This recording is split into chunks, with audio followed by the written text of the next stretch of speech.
यह वीडियो जरा गौर से सुनिएगा।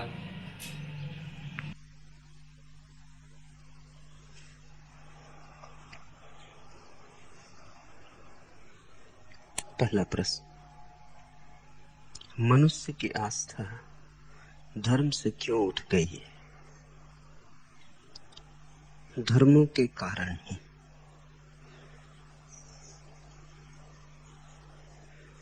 धर्मों का विवाद इतना है, धर्मों की एक दूसरे के साथ छीना झपटी इतनी है, धर्मों का एक दूसरे के प्रति विद्वेष इतना है कि धर्म धर्म ही ना रहे।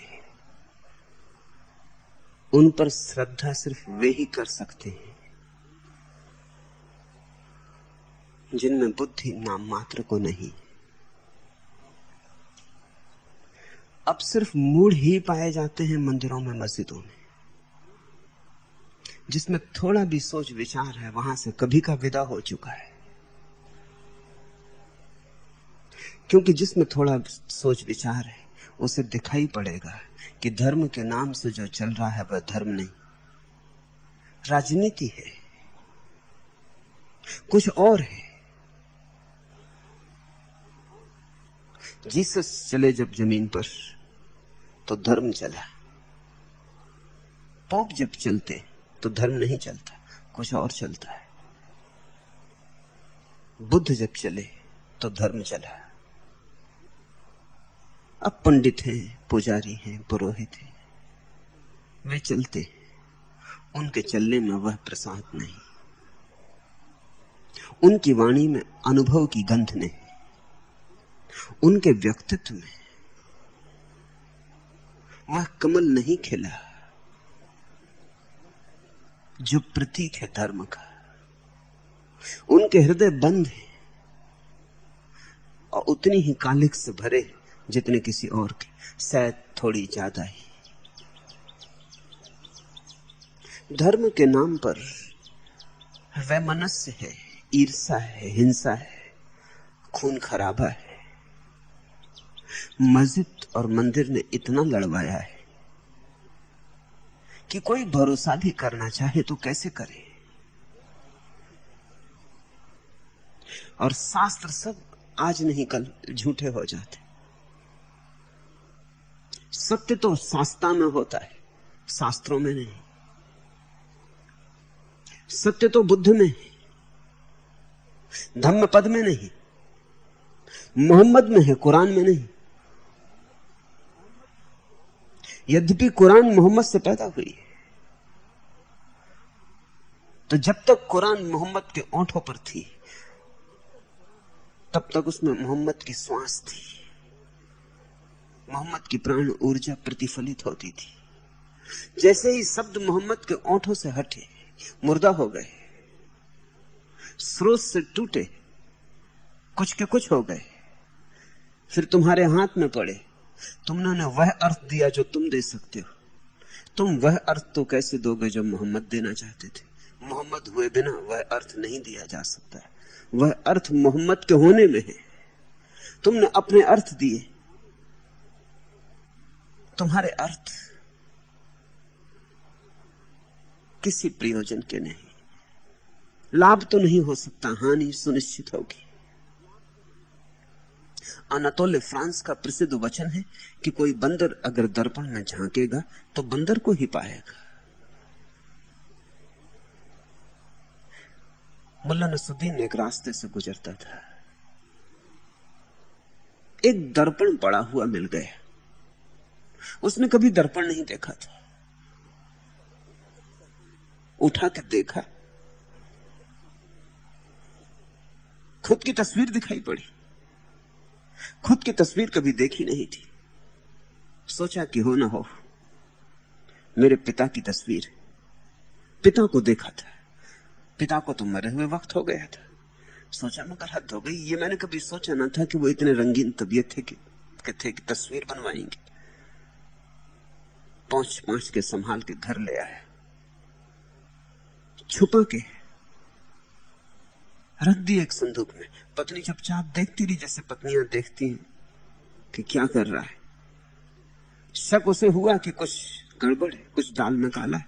जब मोहम्मद जब चला गया नसरुद्दीन, तो उसने खोली संदूक, तस्वीर उठा के देखी, अपना चेहरा दिखाई पड़ा।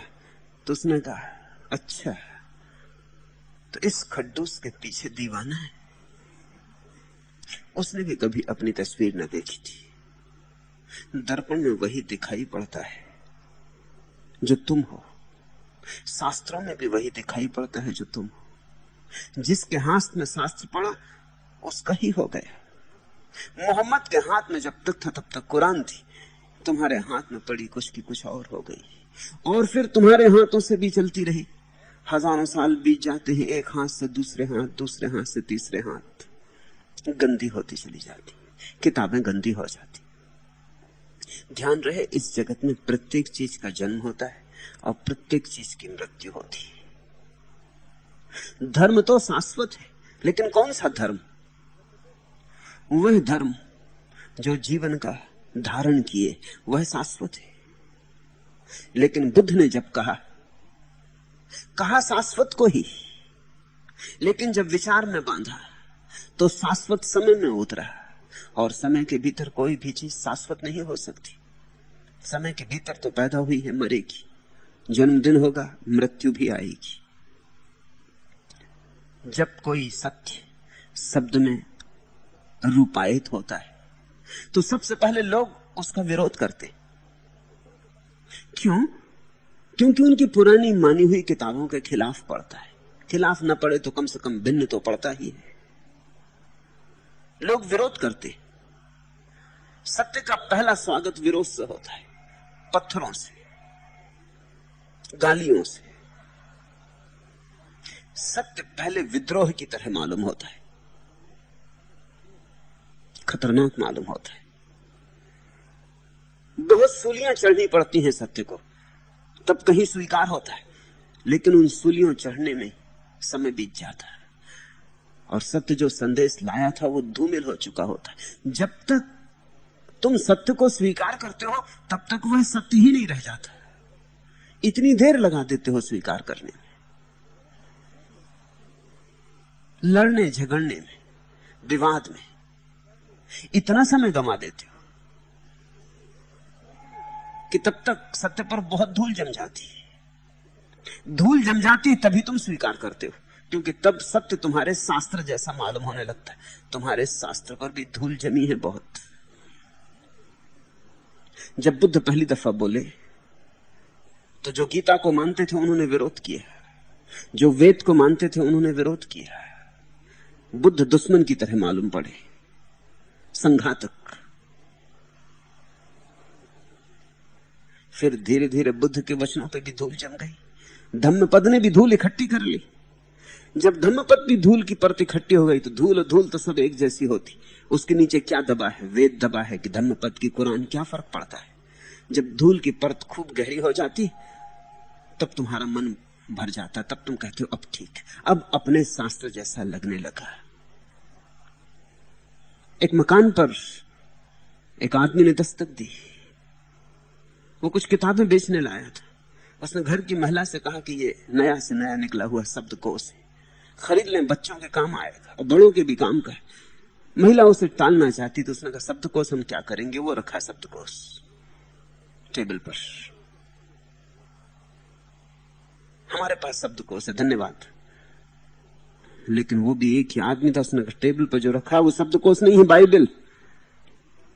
वो स्त्री तो बड़ी हैरान हुई क्योंकि टेबल दूर कोने में रखी थी, उतनी दूर से दिखाई भी नहीं पड़ता था कि बाइबल हो सकती। उसने कहा तुमने कैसे जाना? उसने कहा धूल जमी है, उसी से पता चलता। शब्दकोश को तो कोई कभी उलटता पलटता नहीं, बाइबल को कौन खोलता है? जब धूल जम जाती शास्त्रों पर समय की, जब शास्त्र परंपरा बन जाता है, जब शास्त्र सत्य को जन्माता नहीं, सत्य की कब्र बन जाता है, तब तुम स्वीकार करते हो। इसीलिए तुम स्वीकार करते हो। कब्रें कब्रें सब एक जैसी होती हैं। कब्रों में क्या फर्क? जिंदा आदमियों में फर्क होते हैं। कब्रों में तो सिर्फ नाम का ही फर्क रह जाता है कि किसकी कब्र पत्थर पे लिखा होता है, बस इतना ही फर्क होता है, और तो कोई फर्क नहीं होता। धम्मपद जब कब्र बन जाता है तो गीता की कब्र और कुरान की कब्र और वेद की कब्र से कुछ फर्क नहीं होता। तब तुम स्वागत कर लेते हो, तुम पुराने का स्वागत करते हो। सत्य जब नया होता है तब सत्य होता है, जितना नया होता है उतना सत्य होता है, क्योंकि उतना ही ताजा ताजा परमात्मा से आया होता है। जैसे गंगा गंगोत्री में जैसी स्वच्छ, फिर वैसी काशी में थोड़ी होगी। हालांकि तुम काशी जाते हो पूजने, काशी तक तो बहुत गंदी हो चुकी, बहुत नदी नाले गिर चुके, बहुत अर्थ मिश्रित हो चुके, न मालूम कितने मुर्दे बहाए जा चुके। काशी तक आते आते तो गंगा अपवित्र हो गई। कितनी ही पवित्र रही हो गंगोत्री में। जैसे वर्षा होती है तो जब तक पानी की बूंद ने जमीन नहीं छुई तब तक वो परम शुद्ध होती, जैसे ही जमीन छुई कीचड़ हो गई, कीचड़ के साथ एक हो गई। बुद्ध जब जानते या सांडिल्य जब जानते, जब उनकी समाधि में परमात्मा झलकता है, तब ऐसी बूंद है जो अभी आकाश से पृथ्वी की तरफ चली, अभी आई नहीं। जब सांडिल्य बोलते हैं तो पृथ्वी की धूल मिलने लगी। शब्द पृथ्वी के हैं, सत्य आकाश का है। फिर तुमने सुना, फिर दर्पण तुम्हारे हाथ में पड़ा, फिर उसमें तुम्हें जो दिखाई पड़ता है वो तुम्हारा ही चेहरा है। फिर धीरे धीरे परत दर परत धूल इकट्ठी होती जाती। जब धूल काफी हो जाती, उसी धूल को हम कहते हैं परंपरा। सत्य की कोई परंपरा होती? सत्य की कोई परंपरा नहीं होती। सत्य का कोई संप्रदाय होता है? सत्य का कोई संप्रदाय नहीं होता। लेकिन जब सत्य संप्रदाय बन जाए, अर्थात मर जाए, सड़ जाए, गल जाए, लाश हो जाए, तब तुम उसे छाती से लगाते हो। तुम्हारा लाशों से प्रेम इतना गहरा है, तुम जिंदा आदमी को मार लेते हो तब प्रेम करते हो। तो पहले तो सत्य का अवतरण होता है विद्रोही की तरह। जब सत्य मरने लगता है तब धीरे धीरे कुछ लोग स्वीकार करते, जब बिल्कुल मर जाता है तो सभी लोग स्वीकार करते, तब सत्य विश्वास बन जाता है। फिर और एक पतन होता है। ये तो तब की बात है जब बुद्ध के आसपास लोग सुनते हैं, विरोध करते हैं, अंगीकार करते हैं। फिर बुद्ध को बीते 2500 साल हो गए, फिर एक पीढ़ी दूसरी पीढ़ी को देती चली जाती। जिन्होंने बुद्ध से सुना था या जिन्होंने कम से कम बुद्ध को देखा था, उन्हें कुछ भी सत्य की भनक कान में पड़ी होगी। बुद्ध के व्यक्तित्व का थोड़ा सा स्पर्श हुआ होगा, बुद्ध का रंग थोड़ा उनकी आत्मा पे पड़ा होगा, छाया पड़ी होगी, कितनी ही कम लेकिन पड़ी होगी। फिर उनके बेटे और उनके बेटों के बेटे इसलिए मानते हैं कि पिता मानते थे, पिता के पिता मानते थे, सदा से लोग मानते रहे। तब विश्वास अंधविश्वास हो जाता है, और जिनको तुम धर्म कहते हो वो अंधविश्वास है। उन्हें कभी का विदा हो जाना चाहिए। सत्य के रोज नए संस्करण आकाश से उतरते हैं, रोज नई कुरान उतरती।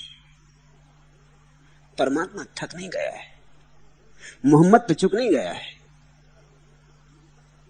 न ईसा परमात्मा के अकेले बेटे हैं, जैसा ईसाई कहते हैं इकलौते बेटे, और न 24 तीर्थंकरों पर परमात्मा समाप्त हो गया है।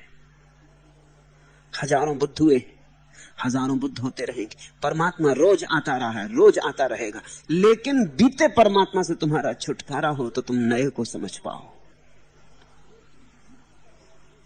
पुरानी प्रतिमाएं तुमने इतनी इकट्ठी कर ली है, राम की, कृष्ण की, बुद्ध की, कि जब नया संस्करण परमात्मा का आता है तो तुम्हें अड़चन आती, जगह ही नहीं मिलती, कहां रखो।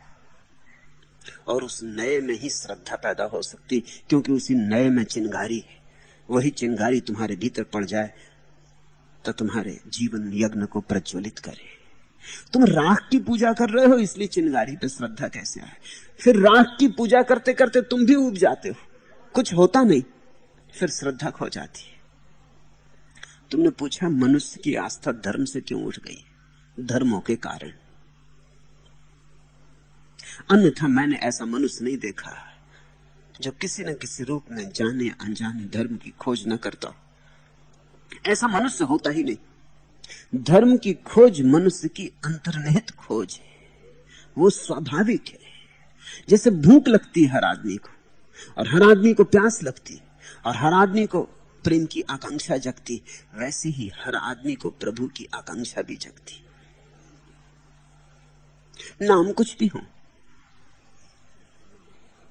एक युवक ने कुछ दिन पहले मुझे आके कहा कि मुझे परमात्मा में कोई उत्सुकता नहीं, मैं तो यहां आनंद पाने आया हूं। तो मैंने कहा तुम पागल हो, तुमने परमात्मा का नाम आनंद रखा है, आनंद से चलेगा, नाम का ही भेद है। आनंद कहो। सदा से उपनिषद के ऋषि कहते रहे सच्चिदानंद, सतचित आनंद। चलो तुम आनंद कहो। कोई सत कहता है, कोई चित कहता है, कोई तीनों इकट्ठे जोड़ लेता है, तुम्हें जो नाम देना हो। कोई आके कहता है कि मुझे शांति की तलाश है, तो तुम शांति कहो। तलाश परमात्मा की, तलाश अंतिम की है, तलाश उसकी है जिसने सबको संभाला है, तलाश उसकी है जिससे हम आए और जिसमें हमें जाना है। तलाश उसकी है कि जो मिल जाए तो जीवन में अर्थ आए, सुगंध आए, नृत्य आए, उत्सव आए। उसी का नाम परमात्मा, उस तत्व का नाम परमात्मा है जिसके आने से जीवन में अंधेरा टूट जाता है और रोशनी होती, जिसके आने से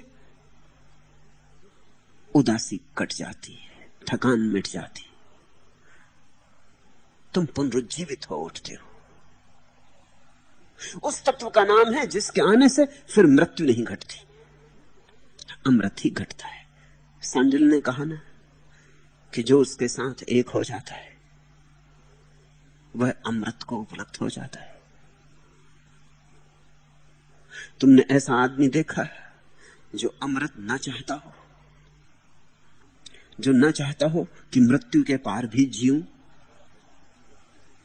कि मृत्यु आए और मैं न मरूं, जिसके भीतर शाश्वत के साथ संबंध जोड़ने की प्रबल आकांक्षा ना हो, ऐसा आदमी देखा है?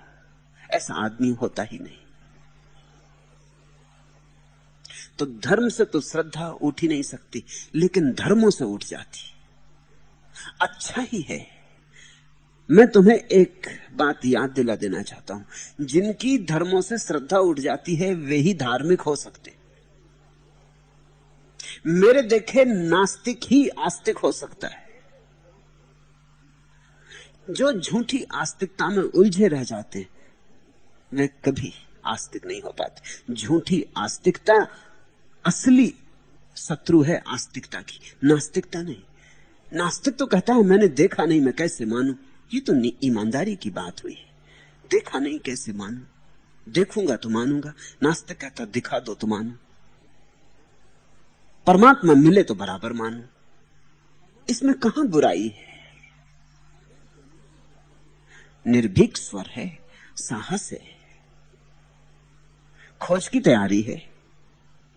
असल में जो खोज से बचना चाहते हैं वो कहते हैं हो या ना हो हमें क्या लेना देना, कौन सिर मारे। आप कहते हो है, होगा, जरूर होगा। ये बचने की तरकीब है, ये पाने की तरकीब नहीं। मंदिरों मस्जिदों में तुम्हें झूठे धार्मिक लोग मिलेंगे। सच्चे धार्मिक की तो कभी की श्रद्धा उठ जाती है मंदिर मस्जिदों से। सच्चा धार्मिक बुद्ध को खोजता है, सांडिल्य को खोजता है, नारद को खोजता है, कृष्ण को, क्राइस्ट को, मोहम्मद को खोजता है। सच्चा धार्मिक मंदिर मस्जिदों में पंडित पुजारियों को नहीं खोजता, जिनको खुद ही पता नहीं वे दूसरे को कैसे जनाएंगे, जिनके जीवन में खुद ही कोई किरण नहीं, जिनके दिए खुद बुझे पड़े, उनके पास भी पहुंच जाओगे तुम्हारे दिए को ज्योति कैसे मिलेगी। सच्चा धार्मिक गुरु को खोजता है, सिद्धांत नहीं खोजता। क्योंकि कोई मिल जाए जो जुड़ा दे, कोई ऐसा मिल जाए जिसने जाना हो, जिसके माध्यम से सेतु बन जाए। लेकिन मंदिर मस्जिद तुम्हें परंपरा से मिलते, पंडित पुजारी तुम्हें परंपरा से मिलते। तुम्हें पता ही नहीं कि तुमने उन्हें कभी चुना था, तुम्हें बिना चुने मिलते। बच्चा पैदा हुआ नहीं कि हम चले उसे लेकर कि चलो जाके बपतिस्मा करवा दे, कि चलो खतना करवा दे, कि चलो जनेऊ डलवा दे। हम चले, अभी बच्चे को कुछ भी पता नहीं है, उससे हमने पूछा भी नहीं, और हम जिनके पास ले जा रहे हैं उनके पास हम भी इसी तरह ले जाए गए थे। हमने भी नहीं जाना है।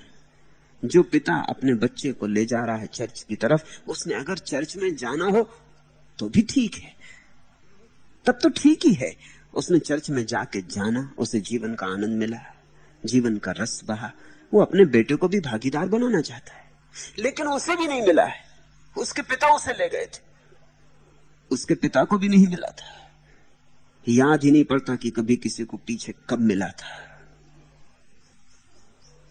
अंधे अंधों को मार्ग दिखा रहे, अंधा अंधा ठेलिया, दोई को पड़ंत नानक ने कहा है। अंधे अंधों को ठेल रहे हैं।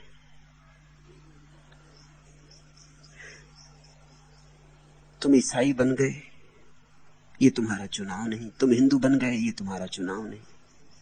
तुम्हारी श्रद्धा हो कैसे हो, तुमने इस श्रद्धा के लिए दांव पर क्या लगाया, तुमने कीमत क्या चुकाई।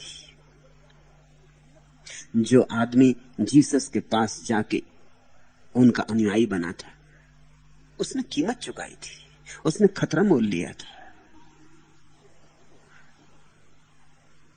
जीसस को सूली लगी थी, उनके साथ चलने वाले लोगों के भी प्राण उतने ही खतरे में थे। कुछ कीमत चुकानी पड़ती। जो आदमी बुद्ध के साथ चला था, उसने बहुत अवमानना सही थी। एक मित्र ने पूछा है कि मैं संन्यास लेना चाहता हूं, लेकिन ये गैरिक वस्त्र बड़ी अड़चन में डाल देंगे मुझे, नौकरी मुश्किल में पड़ेगी, परिवार झंझट खड़ी करेगा, गांव समाज के लोग अड़चन डालेंगे। यह तो होगा, इतनी कीमत तो चुकानी होगी। परमात्मा मुफ्त नहीं मिलता है, और यह भी कोई कीमत है। एक नौकरी जाएगी तो दूसरी मिलेगी, और नहीं भी मिली तो क्या, अगर परमात्मा के रास्ते पर बिना नौकरी के जीना पड़ा तो बेहतर है, भीख मांगनी पड़ी तो बेहतर है। परमात्मा को खो के तुम सम्राट भी हो जाओ तो तुम भिखारी हो, और परमात्मा को पाके तुम भिखारी भी रह जाओ तो तुम जैसा सम्राट और कोई नहीं। लेकिन हम छोटी छोटी बातों से डरते हैं। ये डर ज्यादा दिन न रहेगा, जल्दी ही बहुत से गैरिक सन्यासी होंगे और ये भय समाप्त हो जाएगा, लेकिन तब सार भी चला जाएगा। सार अभी है। अभी जो मेरे साथ चलने को तत्पर है, उनके जीवन में रूपांतरण होगा। 100 साल बाद बहुत लोग चलने को तैयार होंगे, लेकिन तब तक शास्त्र पर धूल जम गई होगी, तब तक बात खो गई होगी, तुमने अपने ढंग की बना ली होगी। उसके पहले जागो। इसलिए मैं कहता हूं, जो धार्मिक हैं या कम से कम धार्मिक होने के लिए आतुर हैं, उनकी श्रद्धा धर्मों से उठ जाती, उनकी ही उठती, क्योंकि उनकी तृप्ति नहीं होती। जिसको प्यास लगी है उसे तुम पानी की तस्वीर बताओ, सुंदर सरोवर हरे वृक्षों से ढका, बतखें तैरती हुई, प्यारी तस्वीर दिखाओ, वो आग बबूला हो जाएगा, वो कहेगा मैं प्यासा हूं, तस्वीरें मत दिखाओ। जिसको प्यास नहीं लगी वो बड़ा प्रसन्न होगा, वो कहेगा सुंदर तस्वीर है।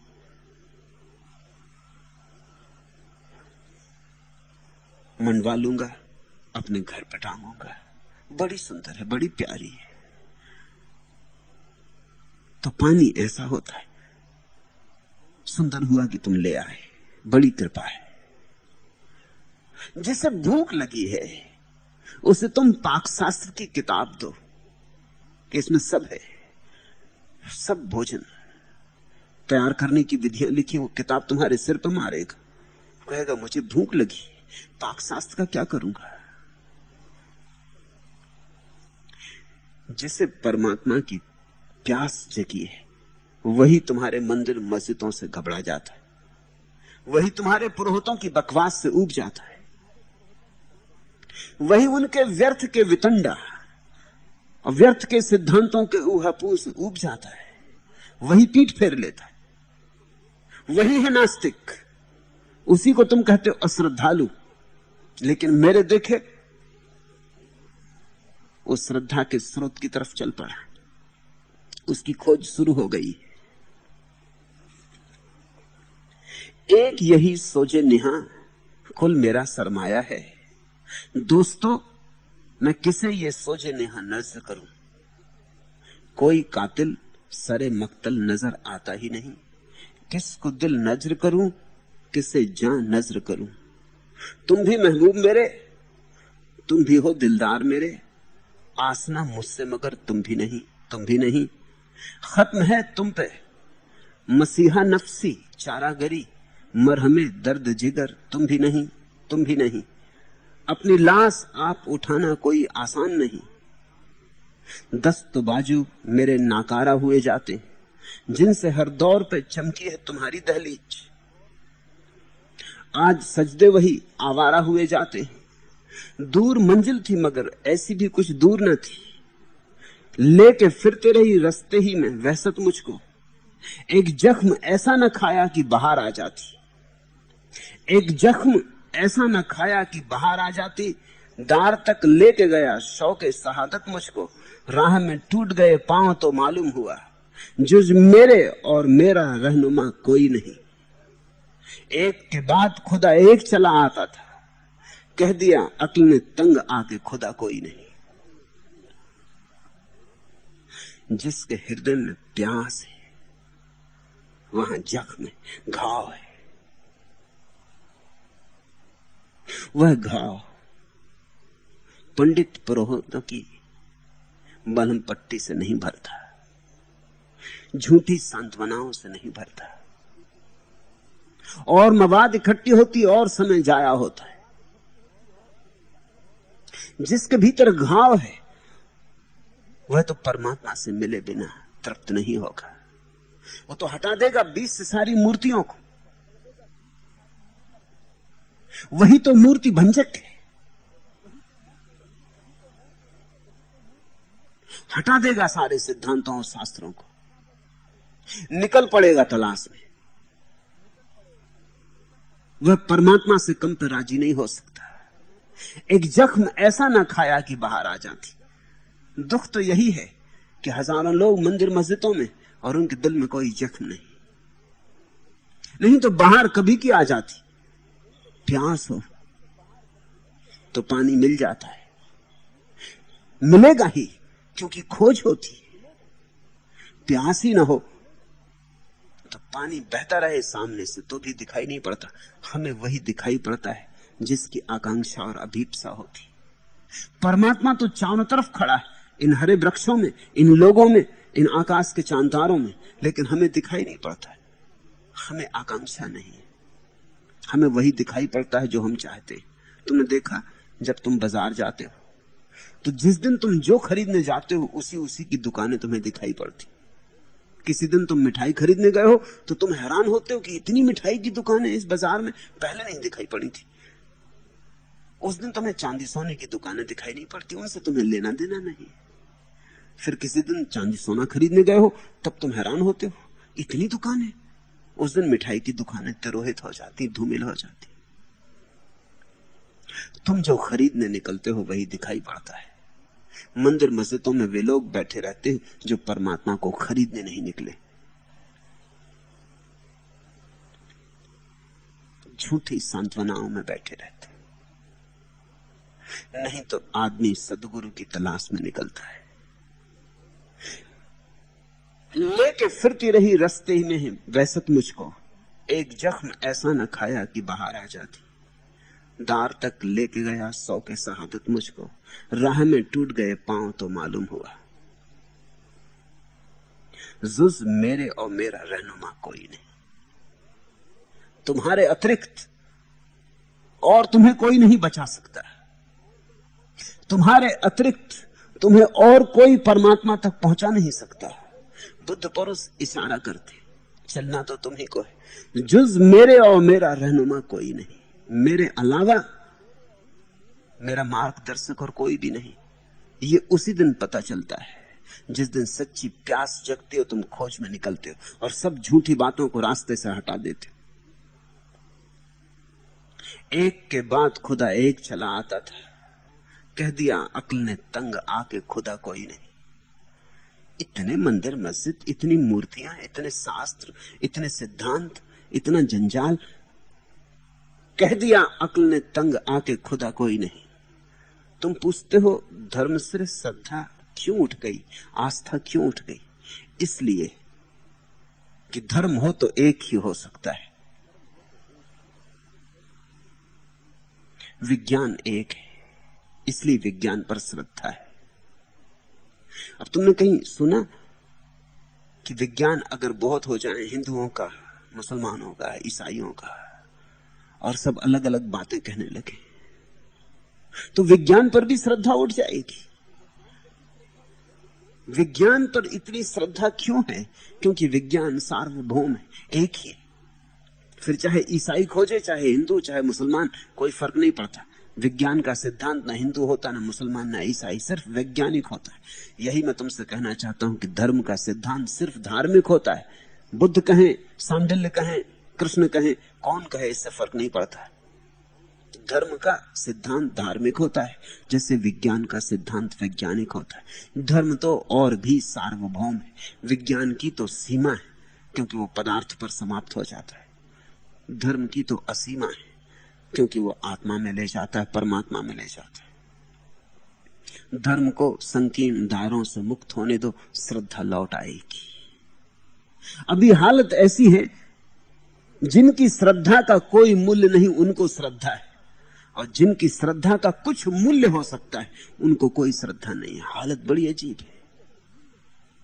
मुर्दे बैठे हैं मंदिरों में, जिंदा आदमी कभी के निकल भागे, और वे जिंदा आदमी ही मंदिरों को जिंदा बना सकते थे। लेकिन तुम्हारे मंदिरों की इतनी कतारें घबरा देती, बुद्धि तंग आ जाती। लोग सोचते हैं कि धर्म से आस्था उठ गई है क्योंकि दुनिया में नास्तिकता बढ़ गई है। गलत सोचते। कि दुनिया में कम्युनिज्म बढ़ गया, गलत सोचते। कि विज्ञान के प्रभाव ने लोगों के मन में श्रद्धा नष्ट कर दी, गलत सोचते। धर्म पर श्रद्धा उठ गई है धर्म के नाम पर चलते गहन पाखंड के कारण, धर्म के नाम पर चलते अंधविश्वास के कारण। धर्म ने आत्महत्या कर ली, इसलिए श्रद्धा उठ गई। मगर खोज मरती नहीं। खोज का मंदिरों मस्जिदों से कुछ रुकाव नहीं होता, खोज जारी।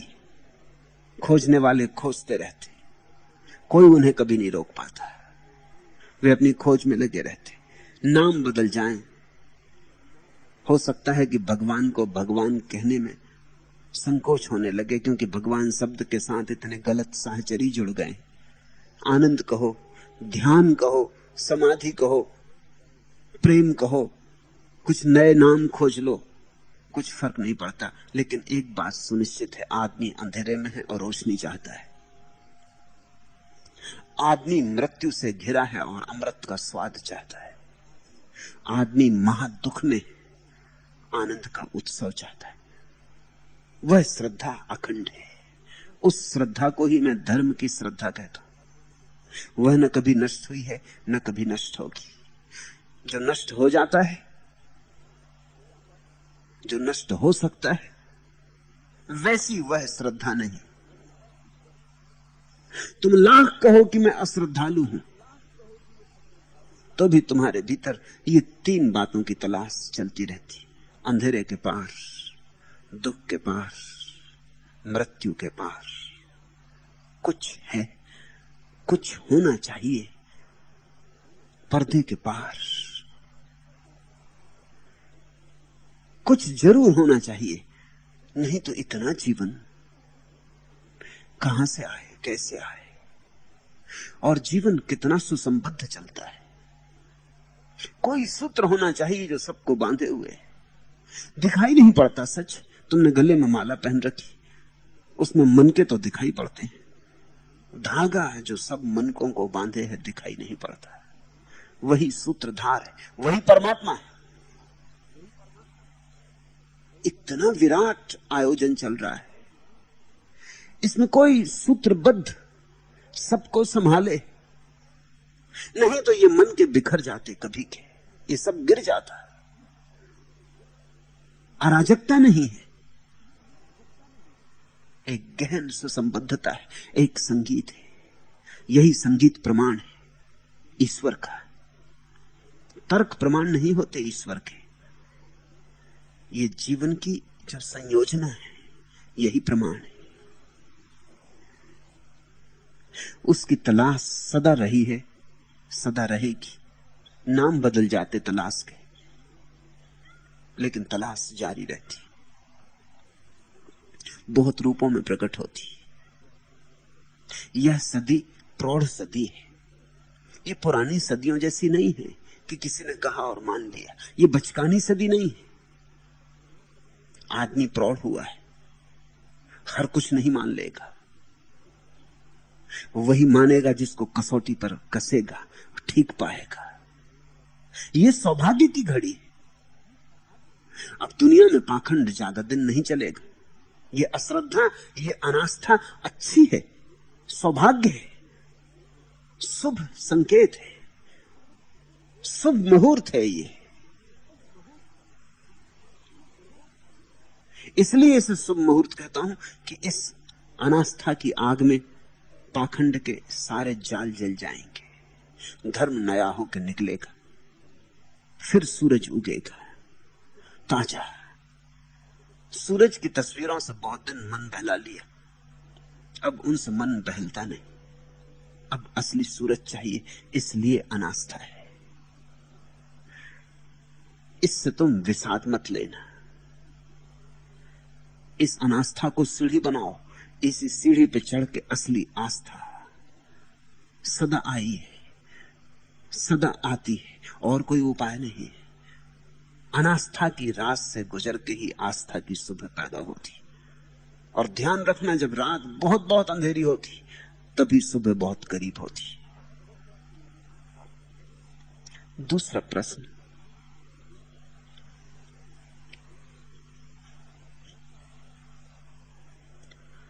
जैसे सांडिल्य ऋषि ज्ञान और योग को भक्ति का सहायक बताते हैं, वैसे ही ज्ञान और योग के प्रस्तोता भक्ति को अपना सहायक मानते हैं या नहीं?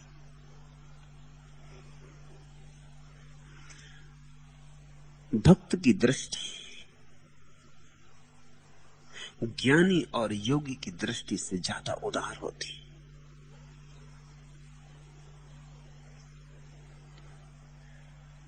क्योंकि भक्ति का स्रोत है हृदय। हृदय विराट है, अपने से विरोधी को भी समा लेता है। हृदय संगति की चिंता नहीं करता, हृदय संगीत की चिंता करता है। ज्ञान और योग हृदय के मार्ग नहीं, बुद्धि के मार्ग है। बुद्धि बड़ी संकीर्ण है, बुद्धि चुनाव करती। फिर बुद्धि संगति की चिंता करती, संगीत की नहीं। तर्कयुक्त संगति होनी चाहिए। तो महावीर के वचनों में भक्ति की गुंजाइश नहीं हो सकती। शुद्ध विचार का मार्ग है सम्यक ज्ञान।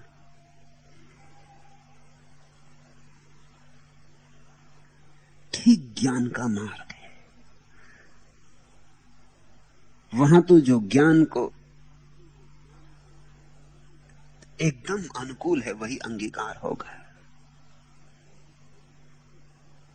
ज्ञान चुनाव कर लेता है, छांट लेता है, सुसंबद्ध होता है, रूपरेखा होती ज्ञान की। भक्त इतना संकीर्ण नहीं होता। भक्त को असंगति में कुछ घबराहट नहीं होती। जैसे तार्किक दार्शनिक असंगत नहीं होता, लेकिन कवि असंगत होता है। अमेरिका के महाकवि विटमैन को किसी ने पूछा कि तुम्हारी कविताओं में बड़ी असंगतियां हैं, कंट्राडिक्शंस, बड़े विरोधाभास। मालूम है विटमैन ने क्या कहा? विटमैन ने कहा, हां है, क्योंकि मैं बड़ा हूं, क्योंकि मैं विराट हूं और मैं विरोधाभासों को आत्मसात कर लेता हूं। यह कोई तर्कशास्त्री नहीं कह सकता कि मैं विरोधाभासों को आत्मसात कर लेता हूं, कि दिन और रात दोनों के लिए मुझ में जगह है। यह कोई कवि ही कह सकता है। और भक्ति तो कवि का मार्ग है, हृदय का मार्ग है, भक्ति काव्य है। तुम कविता में संगति नहीं खोजते, संगीत खोजते हो। तुमने भी ख्याल किया होगा, जब तुम किसी कविता को सुंदर कहते हो तब तुम यही कहते हो कि कविता में बड़ा लालित्य है, बड़ी लय है, बड़ा रस है, बड़ा संगीत है। ये कविता ऐसी है कि गुनगुनाई जा सकती है, गेय है। कविता में तुम सत्य असत्य की फिक्र नहीं करते, संगीत की फिक्र करते हो। लेकिन गणित में तुम संगीत की फिक्र नहीं करते। तुम ठीक है कि गलत है, संगत है कि असंगत है, इसकी चिंता करते हो। विचार के जो मार्ग है वे तर्कनिष्ठ होते हैं, उनकी निष्ठा तर्क की। भाव का जो मार्ग है उसकी निष्ठा तर्क की नहीं, वो अतर्क के है, तर्कातीत है।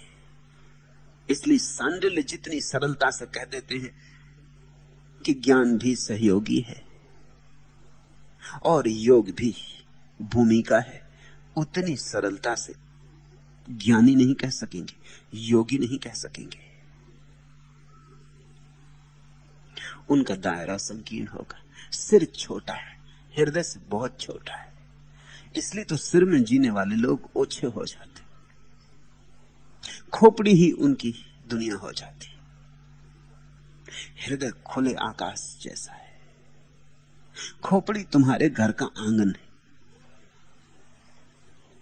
या ऐसा समझो कि खोपड़ी ऐसे है जैसे तुमने एक छोटी सी बगिया लगाई, साफ सुथरी, कटी छटी, लान बनाया, क्यारियां बनाई, सब सिमिट्री में रखा, समतौल बनाई। इधर एक क्यारी तो उधर एक क्यारी, इधर एक द्वार तो उधर एक द्वार।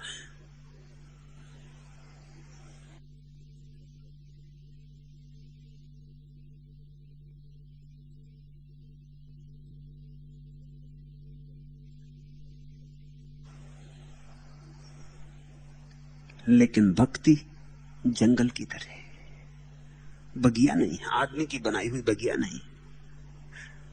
तो जंगल में तो सभी होगा, वहां तुम सिमिट्री खोजने जाओगे तो नहीं मिलेगी। वहां तो कोई वृक्ष कहां उगाएगा कुछ कहा नहीं जा सकता। तुम ये नहीं कह सकते कि दोनों वृक्ष अगर आमने सामने होते तो अच्छे लगते। वहां तो सब जंगल ही होगा ना। आदमी व्यवस्था बनाता है, जंगल में एक स्वतंत्रता है, व्यवस्था नहीं। भक्ति में एक स्वतंत्रता है, ज्ञान उतना स्वतंत्र नहीं। इसलिए धन्यभागी हैं वे जो भक्ति में पग जाएं, जो भक्ति में उतर जाएं। जो भक्ति में न उतर सके उनके लिए कोई संकीर्ण मार्ग चुनना होगा। भक्ति बड़ा पथ है, सबको समा लेता है, क्योंकि भक्ति प्रेम है, प्रीति का तत्व उसका मूल आधार है। ज्ञान में प्रीति का तत्व नहीं है। प्रीति जोड़ती है, विपरीत को भी जोड़ देती है। सच तो यह है, प्रीति विपरीत को ही जोड़ती। इसलिए तो पुरुष स्त्री के प्रेम में पड़ता है, स्त्री पुरुष के प्रेम में पड़ती, वो विपरीत है। जितना वैपरीत्य होता है उतना ही प्रेम सघन होता है। पश्चिम में स्त्री पुरुषों के बीच प्रेम कम होता जा रहा है। और कारण यह कि स्त्री पुरुष समान होते जा रहे हैं, उनकी वैषम्यता मिटती जा रही, तो रस खोता जा रहा है।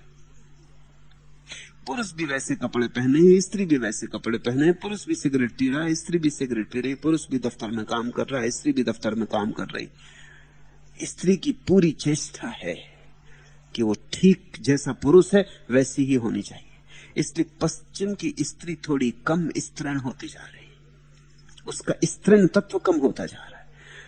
और जैसे जैसे स्त्रीण तत्व कम होता जा रहा है वैसे वैसे पुरुष का रस उसमें कम होता जा रहा है। पूरब की स्त्री में ज्यादा स्त्रीण तत्व है, और इसलिए पूरब की स्त्री ज्यादा आकर्षक है, उतना विपरीत है। पुरुष से भिन्नता है, भिन्नता में रस होता है।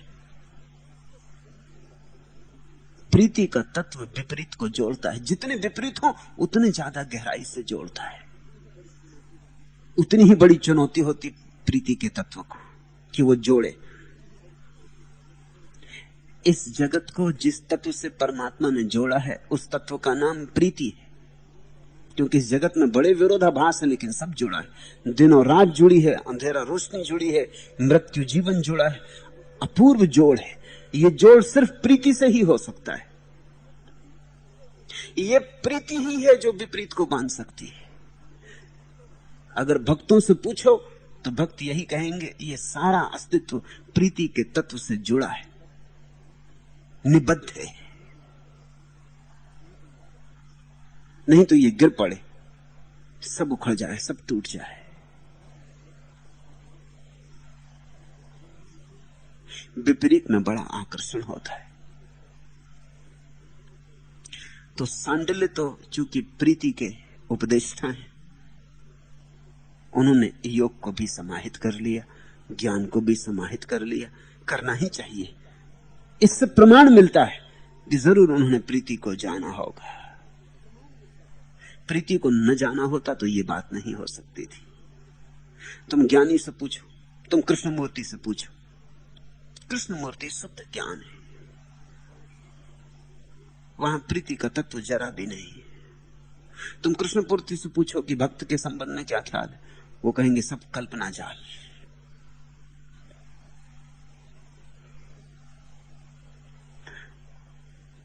इससे ज्यादा जगह नहीं हो सकती, कल्पना जाल, सब मन के ही खेल।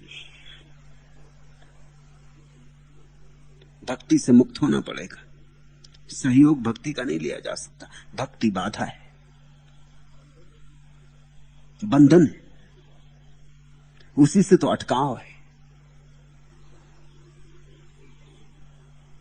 तुम पतंजलि को पूछो, प्रेम के तत्व के लिए कोई जगह नहीं रह जाती, क्योंकि सारा गणित का हिसाब है। प्रेम को बीच में क्यों लाना? प्रेम के लाने से झंझट होती। वैज्ञानिक भी प्रेम को बीच में नहीं लाता है। तुम वैज्ञानिक की सुनो, वैज्ञानिक क्या कहता है? वैज्ञानिक कहता है अगर तुम्हें सत्य का निरीक्षण करना हो तो निष्पक्ष होना, तटस्थ होना, भाव से आंदोलित मत होना, नहीं तो तुम्हारा भाव तुम्हारे सत्य की प्रतीति को डमाडोल कर देगा। जब एक वैज्ञानिक निरीक्षण करता होता है प्रयोगशाला में, तो वो अपने को बिल्कुल अलग थलग कर लेता है, वो तटस्थ खड़ा होता है। कभी इस तरह खड़ा नहीं होता। कभी जब गुलाब के खिले फूल को देखता है तो आनंद मग्न हो जाता है, भावमुग्ध हो जाता है, नाचने लगता है, गुनगुनाने लगता है, उसके भीतर तरंग उठती। जब वनस्पति शास्त्री इसी गुलाब के फूल को देखता है, वो ना तो गुनगुनाता न नाचता, क्योंकि वो नाचे और गुनगुनाए तो ये प्रमाण होगा कि वो वनस्पति शास्त्री नहीं, वो वैज्ञानिक नहीं। वैज्ञानिक का मतलब ये कि तुम अपने को बिल्कुल दूर रखो, अपने को बीच में मत डालो, अन्यथा तुम जो बीच में डाल रहे हो उसके कारण ही सत्य को न जान पाओगे। अब फर्क समझते हो? कवि कहता है कि फूल को, अपने को अगर तुमने जोड़ा नहीं फूल से तो जानोगे कैसे? दूर दूर रहे, तटस्थ रहे, अपने को बचाए रहे।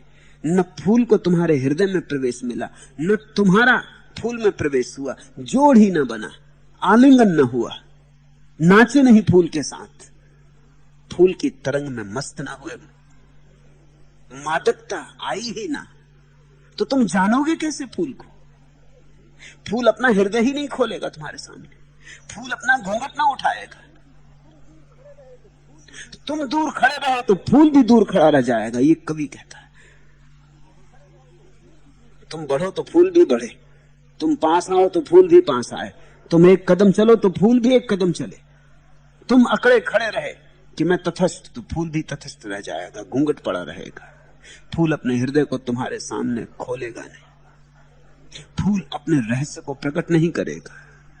तब तुम जो जानोगे वो व्यर्थ होगा, ऊपरी होगा, परिधि का होगा, सार नहीं होगा उसमें, आत्मा नहीं होगी उसमें, फूल का अस्तित्व अपरिचित रहेगा। इसलिए कवि कहता है कि वैज्ञानिक कितना ही जान ले जगत को, उसका जानना ऊपरी ऊपरी है, बाहर बाहर है। जैसे किसी कोई राजमहल में आए और बाहर ही बाहर दीवालों का चक्कर लगा के निरीक्षण करके चला जाए, राजमहल के भीतर कभी प्रवेश ना करे। और महल भीतर है, बाहर की दीवारें महल नहीं है। बाहर की दीवारें तो महल का अंत है, वहां महल समाप्त होता है। महल तो भीतर है, महल का सौंदर्य भीतर है, महल का मालिक भीतर है, मालकिन भीतर है, महल का सारा राज भीतर है। बाहर की दीवारों को देख के गुजर के चले गए तो तुम कुछ खबर ले जाओगे, कुछ तस्वीरें ले जाओगे, वो महल की ही होंगी मगर बाहर से होंगी, और बाहर और भीतर में बड़ा भेद है। विज्ञान बाहर बाहर भटकता है, तर्क और गणित बाहर बाहर रह जाते, प्रेम छलांग लगाता है, प्रेम तटस्थ नहीं होता, प्रेम अपने को निमज्जित कर देता है, डुबकी मार जाता है। ज्ञान तैरता है, प्रेम डुबकी मारता है। तो ज्ञान खूब तैर सकता है, दूर दूर के यात्रा कर सकता है, लेकिन गहराई में उसकी पहुंच नहीं हो पाती। और ध्यान रखना, जिसने गहराई को जाना वो बाहर को भी अंगीकार कर लेगा, क्योंकि वो जानता है बाहर भी उसी भीतर का हिस्सा है। लेकिन जिसने बाहर को जाना वो भीतर को अंगीकार नहीं करेगा, क्योंकि भीतर को उसने जाना ही नहीं। अंगीकार कैसे करे?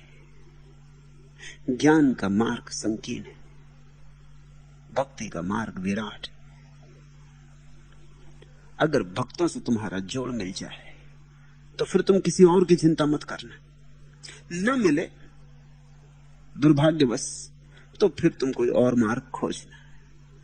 प्रार्थना बन सकती हो, प्रेम बन सकता हो, तो चूकना मत, क्योंकि वह सुगमतम है, स्वाभाविक है। स्नेह तुम्हारे भीतर है, थोड़ा बहुत प्रेम भी तुम्हारे भीतर है, थोड़ी बहुत श्रद्धा भी तुम्हारे भीतर है। इन्हीं को थोड़ा निखार लेना, फिर ये प्रीति बन जाएंगे। और प्रीति की ही अंतिम पराकाष्ठा भक्ति।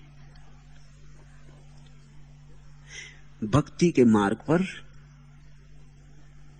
तुम्हारे पास संपत्ति पहले से कुछ है, तुम एकदम भिखारी नहीं हो, कुछ है तुम्हारे पास। थोड़ा निखारना है, थोड़ा साफ सुथरा करना है जरूर, लेकिन कुछ तुम्हारे पास है। ज्ञान के मार्ग पर तुम्हारे पास कुछ भी नहीं है, वहां तो तुम्हें आबासा से शुरू करना पड़ेगा। ज्ञान का मार्ग आदमी की खोज है और भक्ति का मार्ग प्रभु का प्रसाद है, वो तुम्हें दिया ही हुआ है।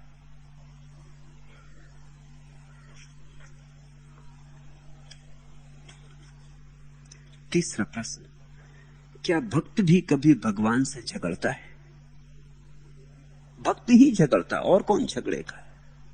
भक्ति ही झगड़ सकता है, और तो किसकी इतनी सामर्थ्य होगी?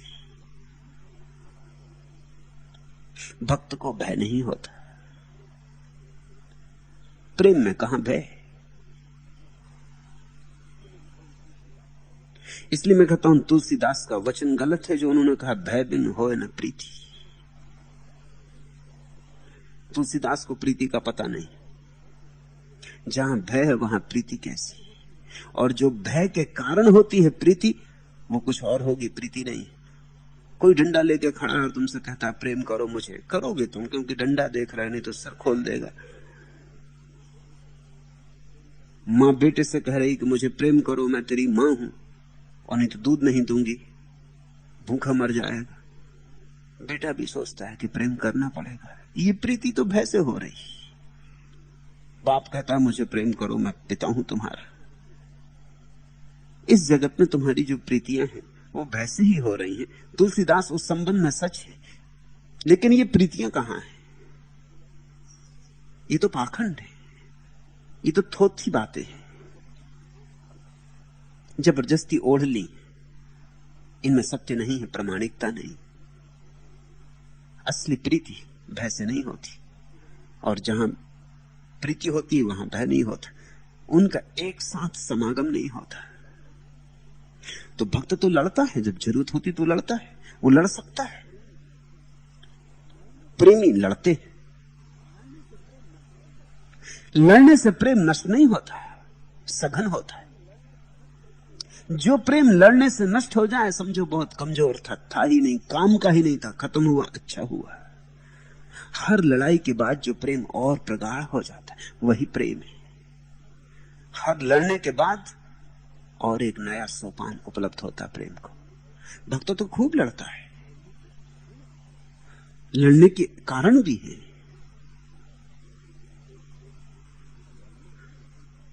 भक्त का लड़ना एकदम अकारण भी नहीं है। रात चुपचाप दबे पांव चली जाती है। रात खामोश है, रोती नहीं, हंसती भी नहीं। कांच का नीला सा गुंबद है, उड़ा जाता है। खाली खाली कोई बजरा सा बहा जाता है। चांद की किरणों में वह रोज सा रेशम भी नहीं। चांद की चिकनी डली है कि घुली जाती है, और सन्नाटों की एक धूल उड़ी जाती है। काश एक बार कभी नींद से उठकर तुम भी हिज्र की रातों में यह देखो तो क्या होता है। प्रेमी भी लड़ता है, भक्त भी लड़ता है। उनकी लड़ाई का सार एक है। भक्त कहता है मैं इतनी तकलीफ में पड़ा हूं, इतने विरह में पड़ा हूं, कभी तुमको भी विरह सताए तो पता चले। काश एक बार कभी नींद से उठकर तुम भी हिज्र की रातों में यह देखो तो क्या होता है। तुम्हें पता है कि मैं कितना रो रहा हूं, भक्त कहता है। तुम्हें पता है कितने आंसू गिरा चुका हूं। तुम्हें सुनाई पड़ता है कि तुम बह रहे हो। तुम तक खबर पहुंचती है या नहीं पहुंचती। शायद तुम्हें अनुभव ही नहीं है विरह का कोई। फिर वही रात, वही दर्द, वही गम की कसक। फिर उसी दर्द ने सीने में जलाया संदल। फिर वही यादों के बजते हैं तिलिस्मी घुंघरू। दूधिया चांदनी पहने हुए अंगूरी बदन, और आवाज में पिघली हुई चांदी लेकर कोई अनजानी सी राहों से चला आता है।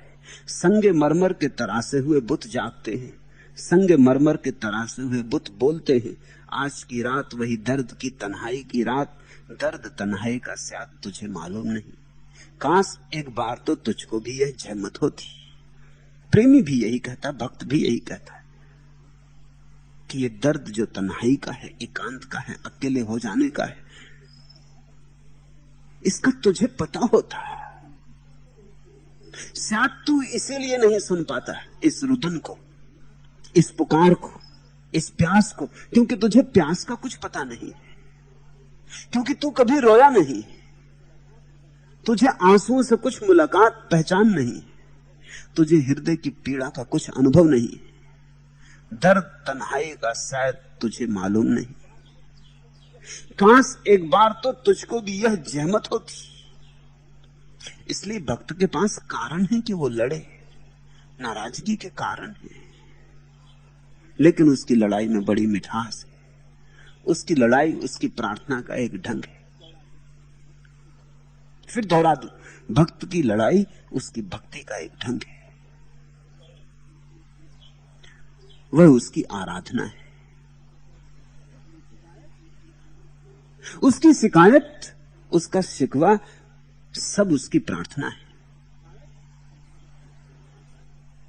ऐसा मत समझना कि वो किसी दुश्मनी से ये बातें कहता है। ये बड़े प्रेम से उठती, बड़े गहरे प्रेम से उठती।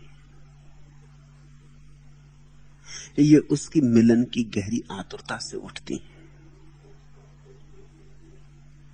और कई बार खोज का रेगिस्तान इतना लंबा होता जाता है और आदमी की इतनी छोटी सी सामर्थ्य है कि अगर भक्त नाराज होकर चिल्लाने लगता है कि आखिर कब मिलन होगा, कब तक चलता रहूं, पैर टूटे जाते हैं, अब ये बोझ और ढोया नहीं जाता और रास्ते का कोई अंत मालूम होता नहीं, और राह है कि बढ़ी जाती और रात है कि लंबी हुई जाती, सुबह का कोई संदेशा मिलता नहीं, कोई किरण भी फूटती मालूम नहीं होती।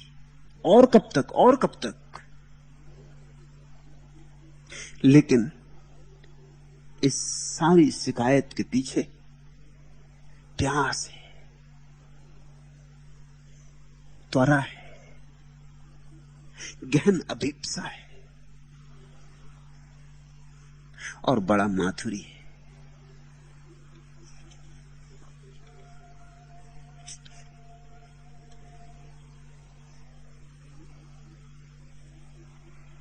चौथा प्रश्न, नीत्शे ने कहीं कहा है कि सन्यासी एक सूक्ष्म तरह की हिंसा करता है। वह अपनी ऊंचाई से साधारण जनों को दीनहीन बनाता है, उन्हें आत्मग्लानि के भाव से उत्पीड़ित करता है। हो न हो यही हिंसा उसके सन्यास की प्रेरणा हो। भगवान नीत्शे के इस विचार पर कुछ कहने की कृपा करेंगे। फ्रेडरिक नीत्शे जब भी कुछ कहे तो विचार योग्य कहता है। आदमी बड़ी गहराई का था, बुद्ध हो सकता, सांडिल्य हो सकता, ऐसा आदमी था, लेकिन पश्चिम में उसे मार्ग नहीं मिला।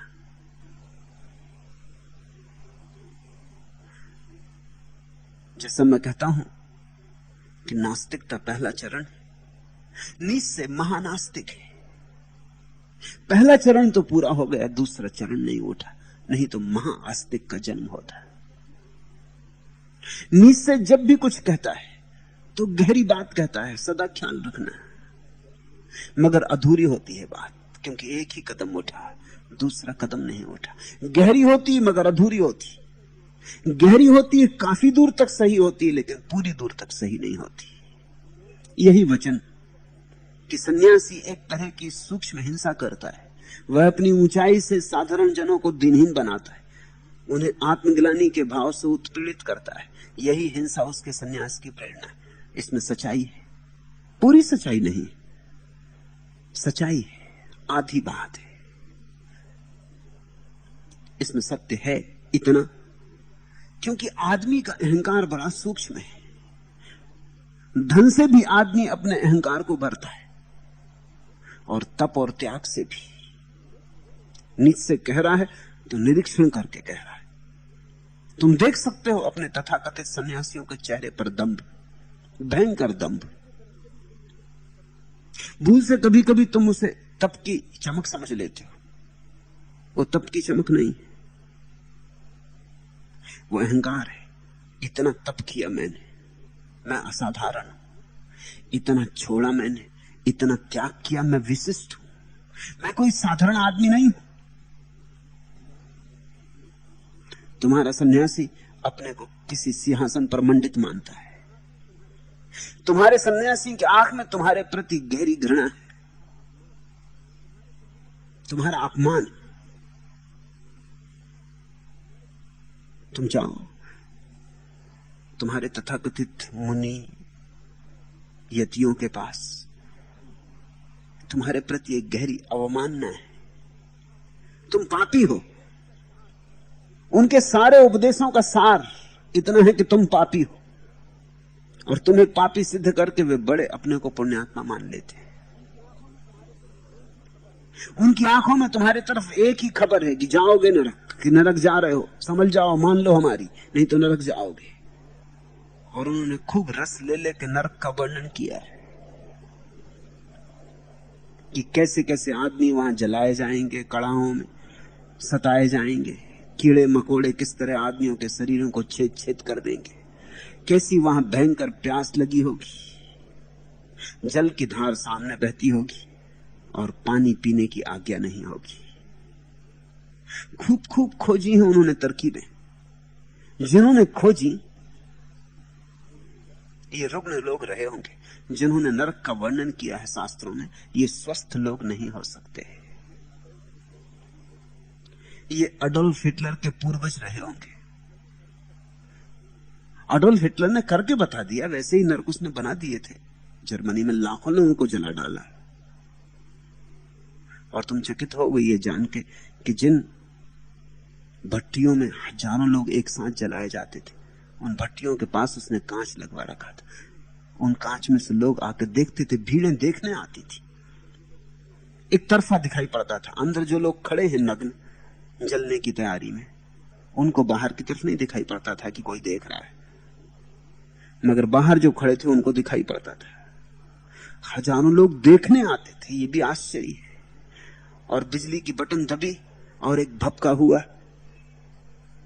और 10,000 आदमी इकट्ठे एक भट्टी में धुआं हो गए और चिमनी से तुमने धुआं उठते देखा। लोग इसको देखने आते थे जैसे ये कोई सर्कस हो। एडोल्फ हिटलर ने तुम्हारे संतों महात्माओं की सारी कल्पनाओं को पूरा करके दिखा दिया। उसने कहा, कहां नरक की प्रतीक्षा करते हो, यही बनाए देते। हो नरक न हो, ये दुख में रस है, दूसरे के दुख में रस है। जिस शास्त्र में नरक का वर्णन हो, मान लेना कि वो शास्त्र किसी दुखवादी ने लिखा होगा, पर दुखवादी ने, सैडिस्ट ने लिखा होगा, जो दूसरे को सताना चाहता है। यहां सताने का मौका नहीं है तो रस ले रहा है कि नरक में सताए जाओगे। और अपने लिए उसने स्वर्ग की कल्पनाएं की हैं। वहां उसने सारे सुख के इंतजाम कर लिए, सुंदर स्त्रियां, अप्सराएं, कल्पवृक्ष जिनके नीचे बैठो और जो इच्छा हो तत्क्षण पूरी हो जाए, और शराब के झरने।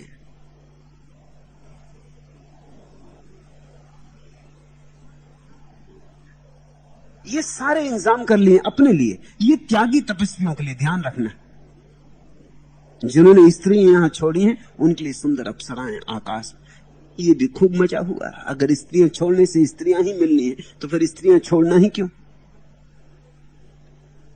यहां समझाते रहे कि स्त्रियां छोड़ो, स्त्रियां पाप हैं, स्त्रियां नरक के द्वार हैं, और आखिर में स्वर्ग में उन्हीं का इंतजाम कर लिया। ये तो बड़ी जालबाजी हो गई, ये तो बड़ा धोखा हो गया। लेकिन इसके पीछे मनोविज्ञान का सीधा सत्य है। तुम जो भी दबाओगे उसकी आकांक्षा तुम्हारा पीछा करेगी। ये तुम्हारे त्यागी मुनियों ने स्त्रियों को किसी तरह छोड़ दिया, किसी तरह छोड़ दिया। मन मांग कर रहा है, वो मन को समझा रहे हैं कि बेटा चुप रहे, थोड़ी देर और, फिर तो अप्सराएं ही अप्सराएं, और वसियां और कल्पवृक्ष, जरा और, जरा धीरज और, ज्यादा देर नहीं। और ईर्ष्या भी उठती होगी मन में इन लोगों के प्रति जो मजे कर रहे हैं। इस ईर्ष्या का बदला भी लेना है। इनसे भी वो कह रहे हैं कि कर लो थोड़ा मजा, भोगोगे पीछे पछताओगे, याद आएगी फिर हमारी कि समझाया था कितना, फिर सड़ोगे अनंत काल तक नरक में। ये चित्त के विकार है। इस स्वर्ग और नरक कहीं भी नहीं। स्वर्ग में तुम हो जब भी तुम शांत हो, आनंदित हो, ध्यानस्थ हो, प्रेमपूर्ण हो, तुम स्वर्ग में हो। स्वर्ग कहीं और नहीं, और नरक भी कहीं और नहीं। जब तुम क्रोध में हो और जब तुम ईर्ष्या से भरे हो और जब तुम जलन से जल रहे हो तो तुम नरक की भट्टी में हो। और स्वर्ग और नरक भूगोल नहीं है। और ऐसा भी नहीं है कि कोई स्वर्ग में रहता है कोई नरक में। घड़ी भर पहले तुम नरक में, घड़ी भर बाद तुम स्वर्ग में। दिन में 25 दफा तुम बदलते हो, कभी स्वर्ग कभी नरक, कभी स्वर्ग कभी नरक। ये तुम्हारी मनोदशाएं। और इन दोनों से जो मुक्त हो गया, उस दशा का नाम मोक्ष है, जहां न सुख है न दुख है। वही परम दशा है, वही असली बात है। सुख दुख के पार आनंद है, सुख दुख के पार शांति है, स्वतंत्रता है, मुक्ति है। निश्चय ठीक ही कहता है कि तुम्हारे सन्यासी अहंकारी। ये बात 99% सन्यासियों के संबंध में सही है, मगर 1% के संबंध में गलत है, और इसलिए ये पूरा सत्य नहीं। कोई बुद्ध, कोई महावीर, कोई सांडिल्य निश्चय की इस रूपरेखा में नहीं आता। और वही सच्चा सन्यासी है जो रूपरेखा में नहीं आता। और जिन सन्यासियों के संबंध में ये बात सच है, वो तो झूठे सन्यासी। मेरी बात समझ में आई? निश्चय की बात सच है केवल झूठे सन्यासियों के संबंध में, सच्चे सन्यासियों के संबंध में सच नहीं है। निश्चय वहां चूक कर गया है। उसने फिर सबको एक साथ गिन दिया। उसने अपवाद भी नहीं माने। वो भी तर्कवादी है, बुद्धिवादी है, असंगति नहीं मान सकता। अपवाद मानो तो असंगति होती है, विसंगति आ जाती। निरपवाद मानना चाहिए सिद्धांत। तो उसने कोई संगति में बाधा नहीं पड़नी थी। उसने तो जीसस तक की खबर ली है इस बात से। अब देखना वो किस तरह खबर लेता। जीसस ने कहा है कि कोई तुम्हारे एक गाल पर चांटा मारे तो दूसरा उसके सामने कर देना। ये परम सन्यासी का वक्तव्य है। और जीसस ने कभी सोचा नहीं होगा कि इसमें भी कोई भूल खोज लेगा। तुम इसमें सोच सकते हो भूल ही नहीं, इसमें कोई पाप खोज लेगा। निश्चय ने वो भी खोज लिया। निश्चय ने तो निर्णय कर लिया कि धर्म यानी गलत, सही तो हो ही नहीं सकता, इसलिए गलत को तो खोजना ही पड़ेगा। तो उसने क्या तरकीब निकाली? उसने ये तरकीब निकाली कि ये दूसरे का अपमान है।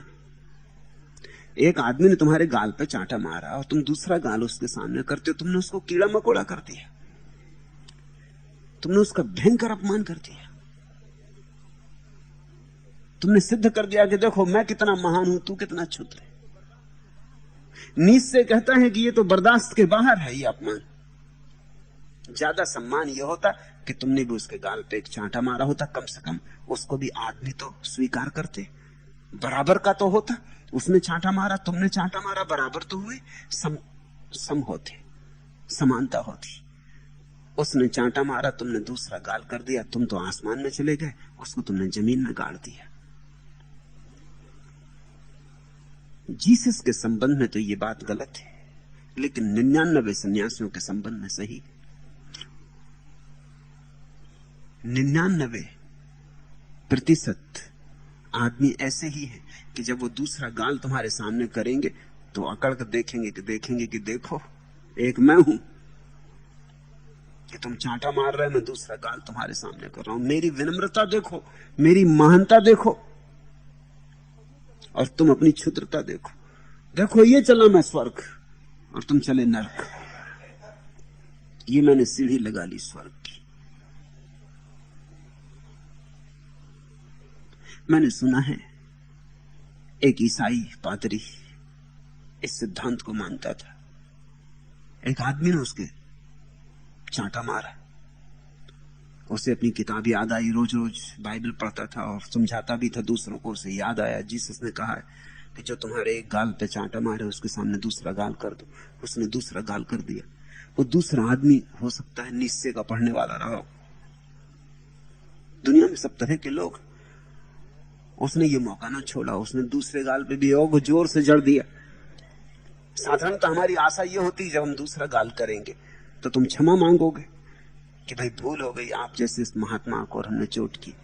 ऐसी हमारी कहानियों में यही आता है, सब पुराण में यही कहानियां लिखी कि फिर महात्मा ने माफ किया तो तुम जल्दी से उसके पैर पे गिर पड़े कि क्षमा करिए, मुझसे बड़ी भूल हो गई, आप जैसे सत्पुरुष को मार दिया। लेकिन वो आदमी भी मजे का आदमी था, निश्चय का अनुयायी रहा होगा, उसने एक और करारा चढ़ दिया। जब उसने करारा चांटा मारा तब ईसाई पादरी हैरान हुआ कि अब क्या करना। तब उसे याद आया कि बाइबल में इसके आगे तो कुछ कहा ही नहीं, और 2 ही तो गाल हैं आदमी के पास। वो एकदम उचक के उसकी गर्दन पे चढ़ बैठा। उस आदमी ने कहा, भाई ये क्या करते हो? क्योंकि वो भरोसा कर रहा था कि पाथरी है। और एक गाल किया, दूसरा किया, ये क्या करते हो? उसने कहा, अब क्या करें, इसके आगे जीसस का वचन ही नहीं, अब हम तुम्हें मजा चखाएंगे। यहीं तक कहा है हमारे गुरु ने कि एक गाल पे कोई चांटा करे, दूसरा कर देना, तीसरा कोई गाल नहीं है, और अब इसके आगे हम स्वतंत्र हैं। जबरदस्ती माने गए नियम कितनी दूर तक साथ जा सकते हैं। जीसस के जीवन में उल्लेख है, उनके एक शिष्य ने उनसे पूछा कि आप कहते हैं कि लोगों को माफ करो, कितनी बार माफ करें? अब इसमें ही माफ ना करने की वृत्ति है, कितनी बार? कुछ सीमा होती है हर बात की, कितनी बार माफ करें? तो जीसस ने कहा, कम से कम 7 बार।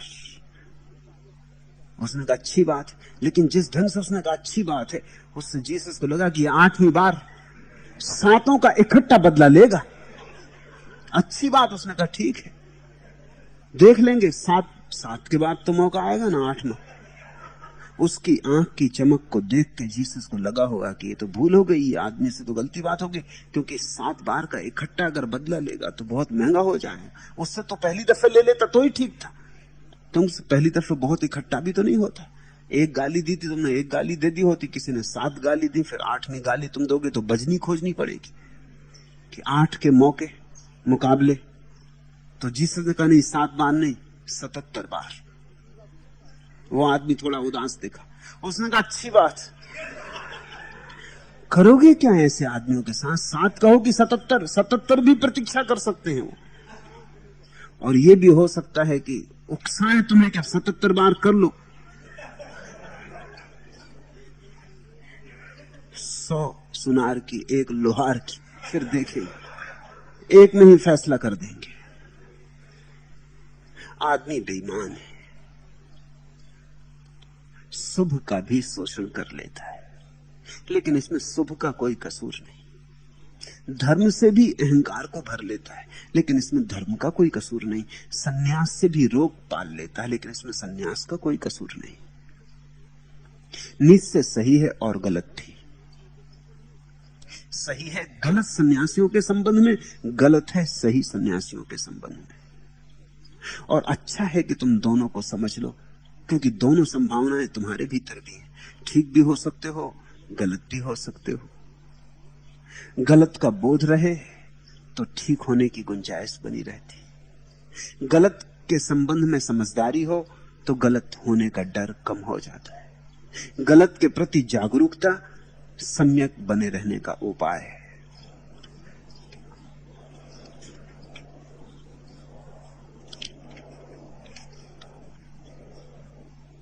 आखिरी प्रश्न,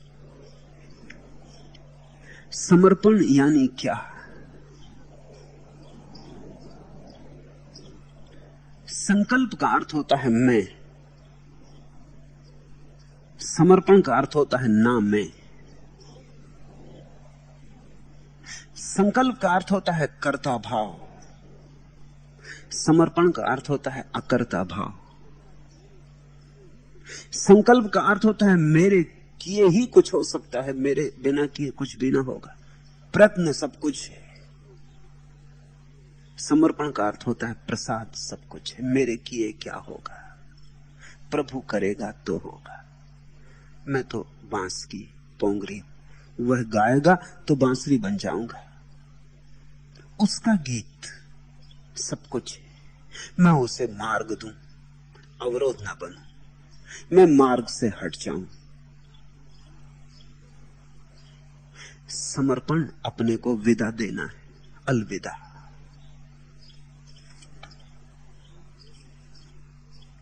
और तब जीवन में अपूर्व क्रांति घटती। शाम से जरा पहले खत्म हुआ हाथ का काम, नाम से जरा पहले जैसे जाग गया मन में रूप। अब मैं तल्लीन एक धूप हूं, तन में चांदनी की तरह, छंद की जगह लय हूं लहर की, यानी शाम से ही किरण हूं शहर की। जिस व्यक्ति में समर्पण जगा, पहली किरण आ गई शाम से ही, किरण आ गई सुबह की, छंद की जगह लहू लहर की, यानी शाम से ही किरण हो शहर की। समर्पण परमात्मा का पहला चरण है तुम्हारे भीतर। अंधेरा है अभी लेकिन किरण आ गई। भोर का पहला पक्षी बोला। समर्पण भोर के पहले पक्षी की आवाज। मुर्गे ने बांग दी। अभी रात है मगर रात टूटने लगी। अभी रात है लेकिन रात नहीं रही, तुम्हारे लिए टूट गई। इधर मैं टूटा, उधर रात टूटी। हम नाहक ही बोझ लिए चल रहे हैं। मैंने सुना एक राजा एक रथ से गुजरता था। जंगल का रास्ता, शिकार से लौटता था। राह पर उसने एक गरीब आदमी को, एक भिखारी को, एक बड़ी पोटली बूढ़ा आदमी और बड़ा बोझ लिए हुए चलते देखा। उसे दया आ गई। उसने रथ रुकवाया और कहा भिखारी को कि तू बैठ जा, कहां तुझे उतरना हम उतार देंगे। भिखारी बैठ तो गया, डरता सकुचाता। रथ राजा, अपनी आंखों पर भरोसा नहीं आता,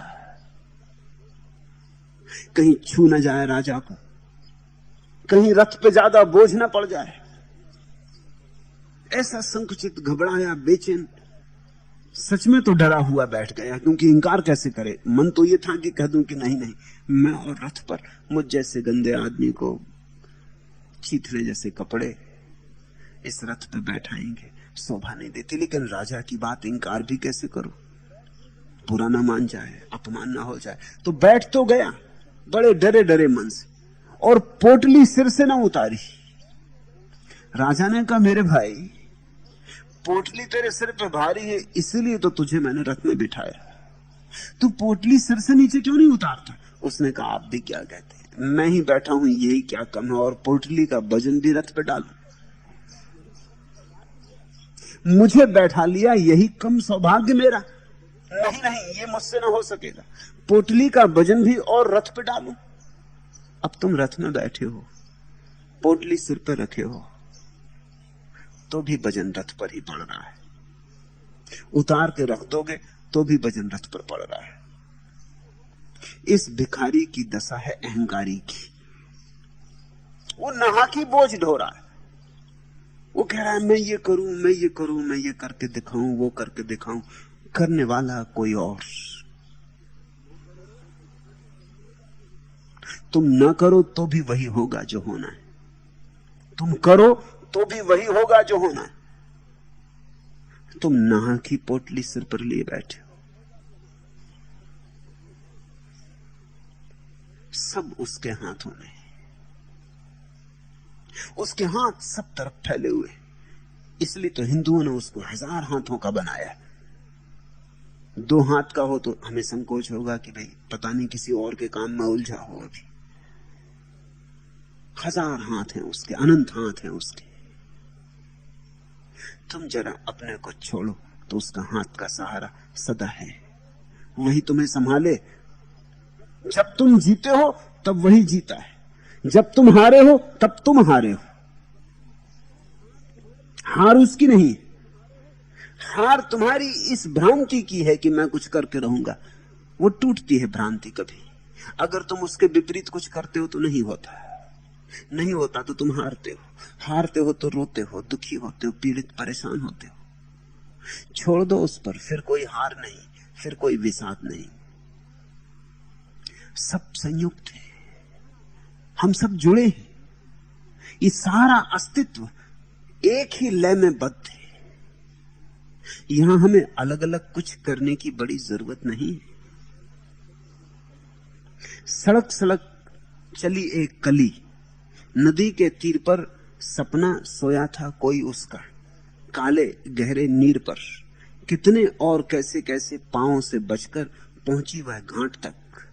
उतरी अभिसारिका वह सीढ़ियों से लहरों पर, चेहरों पर तारों के चमक आ गई। पूरे प्रवाह पर एक चुप्पी छा गई। एक छोटी सी कली नदी के तीर पर चल के पहुंची। उतरी है जलधार में, उतरी अभिसारिका वह सीढ़ियों से लहरों पर, चेहरों पर तारों के चमक आ गई। इतना सब जुड़ा है। एक छोटी सी कली भी जब पानी की लहर में उतरती है तो अनंत अनंत दूरी पर जो तारे, उनकी आंखों में भी चमक आ जाती है। पूरे प्रवाह पर एक चुप्पी छा गई। सब संयुक्त है। एक पत्ता हिलता है तो चांद तारे हिलते हैं। एक छोटी सी घास की पत्ती भी सूरज से जुड़ी है। हम सब इकट्ठे हैं। इस इकट्ठे होने का नाम परमात्मा है। तुम अपने को अलग मानते हो, यह अहंकार। तुम अपने को इसके साथ एक मानते हो, यह समर्पण। अहंकार मरेगा क्योंकि अहंकार झूठा है। कैसे तुम संभाले हो उसे, यही चमत्कार है। जितने दिन संभाल लो, यह चमत्कार है। जादू किया तुमने। अहंकार तो है ही नहीं, इसलिए मरेगा। आज नहीं कल भ्रम टूटेगा।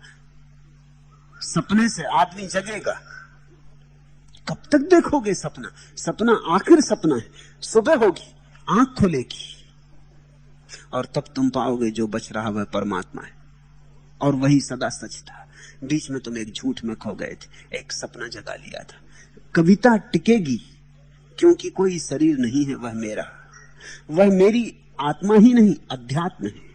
वह मेरे जीवन से उपजकर बाहर को भेंटती है, बाहर को भेंटकर समूचे को भीतर समेटती है, मगर मेरी नहीं है। मेरी व्यक्तिगत किसी भी इच्छा की चेरी नहीं है। इसलिए वह टिकेगी। वह टिकेगी क्योंकि वह समय है। भय नहीं है, वह मेरे भीतर का, विश्वात्मा का अभय है। तुम्हारे भीतर वही टिकेगा जो शाश्वत से जुड़ा है। तुम्हारे भीतर वही टिकेगा जो समष्टि का अंग है। जो तुमने अलग थलग अपना बना लिया है, निजी, वह झूठा है। निजता असत्य है, समग्रता सत्य है। निजता को जोर से पकड़ लेना अहंकार है।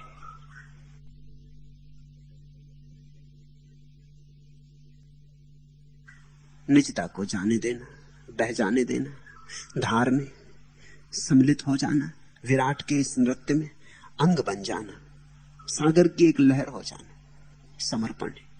समर्पण भक्ति का सार है। आज इतना ही। अगर यह वीडियो आपको अच्छी लग रही हो तो वीडियो को लाइक और चैनल को सब्सक्राइब करें।